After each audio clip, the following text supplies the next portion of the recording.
10वीं पास करने के बाद आखिर कौन सा रास्ता चूज करना है, ठीक आज की इस वीडियो में आप लोगों को बताने वाला हूं, जिसको करियर काउंसलिंग भी कहा जा सकता है और है भी। आप लोगों को बता दूं, पूरे वेस्ट बंगाल का 10th माध्यमिक बोर्ड का रिजल्ट निकल चुका है और ठीक यही टाइम है कि यंग पीढ़ी, युवा जो 10वीं पास किए हैं वो कंफ्यूज हो जाते हैं, फुल्ली ढंग से कंफ्यूज हो जाते हैं कि आखिर वो आर्ट्स ले, कॉमर्स ले, साइंस ले या फिर अपने फ्यूचर के लिए, अपने करियर के लिए कौन सा ऐसा प्लेटफॉर्म चूज करे कि आने वाले 5 साल में वो सफल व्यक्ति बन जाए। तो ठीक यहीं पर हर एक स्टूडेंट गड़बड़ी करते हैं, जिसको सिली मिस्टेक बोला जाता है, और इसी सिली मिस्टेक के वजह से उनको जो खामियाजा है सारा जीवन भुगतना पड़ता है। और इसी ऑप्शन को चूज करने के लिए जो टीचर्स बोलिए या फिर घर के गार्जियन बोलिए, बहुत सारे ऐसे हम लोगों के परिवेश है जहां पर लोग मिस्टेक करते हैं। तो चलिए इस वीडियो को अंत तक जरूर देखिएगा। इस वीडियो में आप लोगों को पूरा डाउट क्लियर कर दूंगा कि 10वीं के बाद आप लोगों को कौन सा प्लेटफॉर्म चूज करना है, पूरा अच्छे से डायग्राम बना के सारा रास्ता बताऊंगा और कौन से रास्ते पर आप लोगों को चलना है वो बताने वाला हूं। चलिए वीडियो को शुरू करते हैं। मैं अनूप प्रसाद आप सभी लोगों का स्वागत करता हूं आप ही लोगों का official YouTube channel future career foundation पर। सब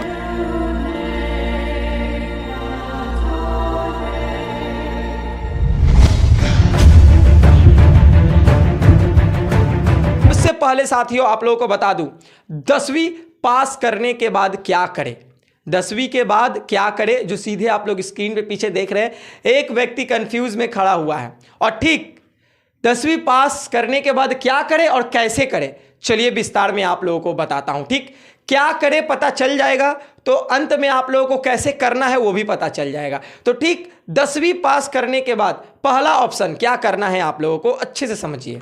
10वीं पास करने के बाद 3 ऑप्शन आप लोगों के सामने रहता है, 3 दरवाजा खुला रहता है, जो मैं यहां पर लिख के रखा हूं, आप लोग सीधे देख रहे हैं।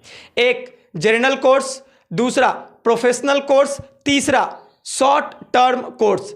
अब ये जनरल कोर्स का मतलब क्या है, प्रोफेशनल कोर्स का मतलब क्या है, शॉर्ट टर्म कोर्स का मतलब क्या है, चलिए आगे की इस वीडियो में पता चलेगा।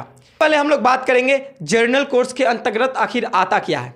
सीधे आप लोग देख रहे हैं जनरल कोर्स, जिसके अंतर्गत 3 दरवाजा होता है, 3 स्टेज, 3 प्लेटफॉर्म होता है, आर्ट्स, कॉमर्स, साइंस। अब आर्ट्स, कॉमर्स, साइंस कैसे हम लोग पता करें कि आर्ट्स लेकर पढ़ें या कॉमर्स लेकर पढ़ें या साइंस लेकर पढ़ें, आखिर मेरे अंदर वो कैपेबिलिटी क्या है। ठीक यहीं पर ही सारे स्टूडेंट गलती करते हैं।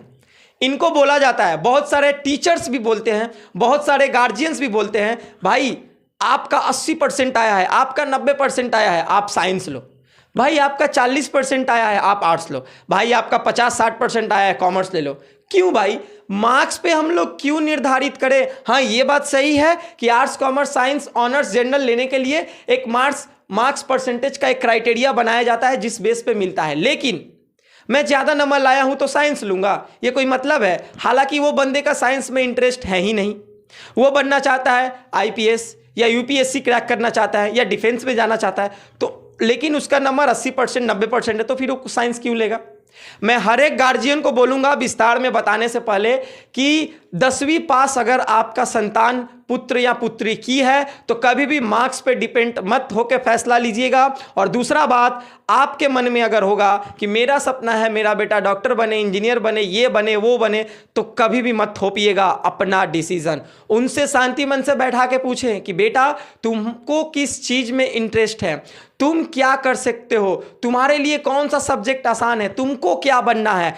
तब देखिएगा बंदे को जो इंटरेस्टेड चीज होगा उसमें अगर आप लोग फोर्स करते हैं, उसी फील्ड में उतारते हैं, तो जो काम सफल होने में 5 साल लगता है वो काम वो 2 साल के अंदर में कर लेगा, क्योंकि उसको उसमें इंटरेस्ट है। तो चलिए सबसे पहले हम लोग बात करेंगे आर्ट्स लेकर पढ़ने वाले को, आखिर इसमें क्या क्या फैसिलिटी मिलता है और इसमें क्या करियर चूज करना पड़ता है और इसमें क्या करियर होता है।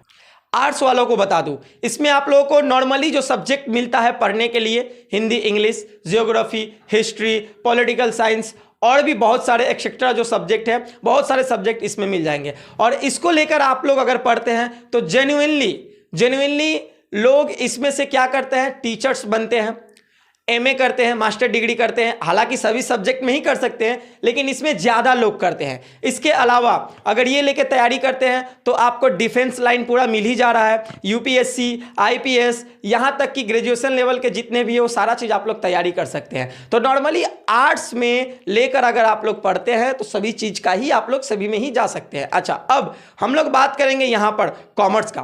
कॉमर्स के लिए बता दूं आप लोगों को, कॉमर्स के लिए सबसे पहले चार्टर्ड अकाउंटेंट, अकाउंटेंसी सब्जेक्ट आता है, business study, business math, mathematics, economics, यानी कि जो बिजनेस से रिलेटेड कारोबार है, फाइनेंशियल कारोबार है, बैंकिंग सेक्टर है, वही आप लोग इसमें चूज कर सकते हैं। ऐसा नहीं है कि बैंकिंग सेक्टर में सिर्फ कॉमर्स वाले ही बंदे जॉब ले सकते हैं, नहीं। अगर आप लोग ग्रेजुएशन पास आउट है तो नॉर्मली पीओ का वैकेंसी आता है जो आप लोग भर सकते हैं, लेकिन वहां पर जो हम लोग बोल सकते हैं एक सीट दाखिल वही लोग करता है जो लोग कॉमर्स के स्टूडेंट है, जिनको बैंकिंग सेक्टर का अच्छे से पढ़ाई लिखाई का नॉलेज है। तो विशेष करके अगर देखा जाए तो अकाउंटेंट या चार्टर्ड अकाउंटेंट या जूनियर अकाउंटेंट या फिर फाइनेंशियल रिलेटेड जो वैकेंसीज आती है उसमें अगर आप लोगों को वर्क करना है तो आप लोगों को कॉमर्स लेकर ही पढ़ना पड़ता है। लास्ट हम लोग आते हैं साइंस। साइंस में दो पार्ट आता है, एक पीसीएम और दूसरा आप लोगों का PCB. PCM physics chemistry math, PCB physics chemistry biology. अब पीसीएम जो लोग लेते हैं उनके लिए दो रास्ता रहता है, एक इंजीनियरिंग बनना है, साइंटिस्ट बनना है। अच्छा, आते हैं अब हम लोग पीसीबी का, फिजिक्स केमिस्ट्री बायोलॉजी, जिसमें डॉक्टर। तो ये रहा आप लोगों का पूरा दरवाजा जो मैं खोल के रख दिया हूं। अब खुद से पूछना है कि मैं किस सब्जेक्ट में इंटरेस्टेड हूं और क्या करने के लिए बना हूं, मेरे में क्या नॉलेज है। अभी भाई डिजिटल टाइम है, हाथ में फोन है, तो आप लोग अपने आप से बात करके समझ सकते हैं कि मुझे किस चीज में नॉलेज है, मैं वही चीज को करूंगा। भाई गलती मत करिए, हाँ सलाह लीजिए, सलाह आप लोग लीजिए, क्योंकि देखिए अगर आप लोग मैथ के टीचर के पास सलाह लेने जाते हैं तो वो बोलेंगे कि मैथमेटिक्स ही लो, क्योंकि उनको मैथ में इंटरेस्टेड है। उनको अपने फील्ड में कैसे सक्सेस होना है, कैसे पैसा कमाना है वो देखे हैं, उनको नहीं पता कि वो दूसरे फील्ड में पैसा कमाया जा सकता है। वैसे साइंस के टीचर के पास जाइएगा तो साइंस वाले साइंस ही प्रेफर करेंगे। जैसे मैं आप लोगों को बता दूं, मैं सोशल मीडिया से पैसा कमाता हूं, फेसबुक से पैसा कमाता हूं, यूट्यूब से कमाता हूं, इंस्टा से कमाता हूं। तो ये जो सोशल मीडिया प्लेटफॉर्म है, अगर टीचरों के पास जाया जाए ना तो टीचर को विश्वास ही नहीं होगा कि अनूप प्रसाद ऐसे वीडियो बना के गाइडलाइंस बताकर वो पैसा कमाता है। उनको पता ही नहीं है, या फिर मेरे माँ बाप को भी नहीं पता है। वो लोग बोलेंगे ये वीडियो यूट्यूब करके क्या होगा। भाई सोशल मीडिया अभी के टाइम में एक ऐसा प्लेटफॉर्म है, अगर आपके पास टैलेंट है तो टैलेंट दिखाकर आप करोड़पति बन सकते हैं, साथ ही साथ बहुत सारा इज्जत नेम फेम कमा सकते हैं। तो इसीलिए जो व्यक्ति जो फील्ड से रिलेटेड है उसको अच्छे से पता है कि इस फील्ड में बहुत पैसा है और कैसे पैसा कमाया जा सकता है, उसको अच्छे से पता है। तो हम लोग बात करने वाले हैं दूसरा टॉपिक, प्रोफेशनल कोर्स। आखिर प्रोफेशनल कोर्स में क्या ही मिलता है हम लोग को लाइफ सफल बनाने के लिए। देखिए पहला बता दिया आप लोग का जनरल कोर्स, जिसमें लोग चूज करते हैं आर्ट्स कॉमर्स साइंस, उसमें लेकर करियर बनाते हैं। और कुछ ऐसे बंदे होते हैं जो लोग प्रोफेशनल कोर्स में जाते हैं। प्रोफेशनल कोर्स आप लोगों का बोला जाए पूरी हाथ का माइंड का खेल है, काम है। पहला प्रोफेशनल कोर्स में आईटीआई, टेक्निकल रिलेटेड जितना कोर्सेस है आईटीआई चूज करते हैं लोग। और टेक्निकल रिलेटेड जितना भी होता है, इलेक्ट्रिशियन, वेल्डर, फिटर, टर्नल, और भी बहुत सारे टेक्निकल में कोर्सेस है, उतना नाम नहीं याद है, तो उसमें वो लोग वो फील्ड चूज करते हैं 10वीं पास करने के बाद। उसके बाद पॉलिटेक्निक आता है, उसके बाद पैरामेडिकल आता है। ठीक ये 3 कोर्स प्रोफेशनल कोर्स में आते हैं। तो ठीक ये 3 कोर्स मैं आप लोगों को बता दिया जो कि प्रोफेशनल में आते हैं। ये सीखने के बाद लोग क्या करते हैं, बहुत सारे टेक्निकल वैकेंसीज आती है, 10 पर अप्लाई करते हैं, गवर्नमेंट का 12वीं पास पर अप्लाई करते हैं और जॉब लेते हैं। अगर कहीं जॉब नहीं भी मिलता है तो आईटीआई से जो लोग ट्रेड किए रहते हैं, खुद का हाथ का काम, खुद का बिजनेस खोल बैठते हैं, और नहीं तो बड़े बड़े ऐसे कंपनियां पकड़ लेते हैं टेंडर में। तो बहुत सारा रास्ता है, अगर आप लोग रास्ते पे चलना चालू करिएगा तो सामने ऑटोमेटिक आप लोगों को रास्ता दिख जाएगा। यहां से 2 किलोमीटर दूरी पर क्या है खड़े होके हम लोग नहीं देख सकते हैं, लेकिन जब हम लोग उसी 2 किलोमीटर रास्ते पे चल के 2 किलोमीटर तक जाते हैं तो और सामने 5 किलोमीटर के रास्ता हम लोग को दिख जाएगा कि लेफ्ट जाना है या राइट जाना है। तो ठीक चलना चालू करें, समझ में आ जाएगा। तीसरा कोर्स पे हम लोग बात करेंगे short term course. Short term course के अंतर्गत आखिर क्या क्या आता है, तो चलिए हम लोग डिटेल्स में बात कर लेते हैं। शॉर्ट टर्म कोर्स के अंतर्गत जो आता है मैं सीधा लिख ही दिया हूं, diploma in cyber security, diploma in computer engineering जिसमें hardware, network, software, diploma in event management, diploma in hotel management, diploma in data entry, diploma in event management, diploma in poultry farming, diploma in photography and videography. तो इतने सारे courses हैं। बहुत सारे लोग ये सब कोर्सेस करके और तुरंत जॉब लेते हैं आईटी सेक्टर में या गवर्नमेंट सेक्टर में, लेकर अपना लाइफ करियर बनाना स्टार्ट कर देते हैं। और अदरवाइज बहुत सारे ऐसे बंदे होते हैं जिनको 10वीं 12वीं पास करने के बाद पढ़ने का मन नहीं करता है, बिजनेस करने का मन करता है। वो लोग अपने फादर का या फिर अपने रिलेटिव का बिजनेस होता है उसमें उतर जाते हैं और बिजनेस करना चालू कर देते हैं। तो ठीक 10वीं पास करने के बाद आप लोगों को कैसे क्या चूज करना है पूरा डिटेल्स बता दिया हूं कि आप लोगों के सामने इतना सारा प्लेटफॉर्म है और ठीक इतने सारे प्लेटफॉर्म में आप लोगों को कैसे क्या चूज करना है समझा दिया हूं।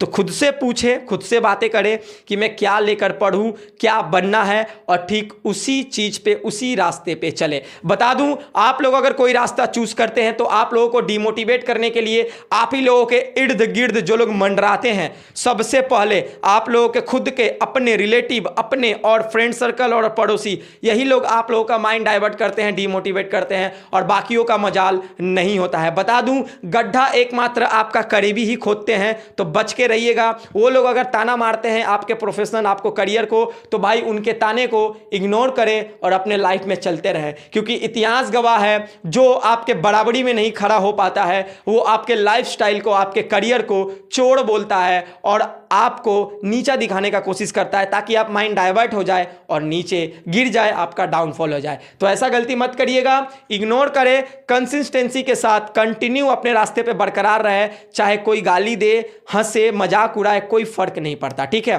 तो चलिए आज का ये इन्फॉर्मेशन कैसा लगा कमेंट सेक्शन में कमेंट करके जरूर बताइएगा। बहुत जल्द मेरे इस चैनल पे एकदम लाइव वीडियो आने वाला है, ओरिजिनल। अभी तो मैं खुद हूं ओरिजिनल बोलने का मतलब, जो लोग इस साल 10th में फर्स्ट सेकंड थर्ड डिवीजन अच्छे मार्क्स से पास आउट किए हैं, उनके साथ में बैठूंगा, उन लोगों का करियर काउंसलिंग करूंगा, उन लोगों के मुंह से जानने मिलेगा आखिर वो लोग भी क्या करना चाहते हैं। तो चलिए सीधे मिलेंगे नेक्स्ट वीडियो में कुछ नए टॉपिक के साथ, कुछ नए अपडेट के साथ। तब तक के लिए आज का मेरा पूरा वीडियो देखने के लिए थैंक यू। जय हिंद, जय भारत।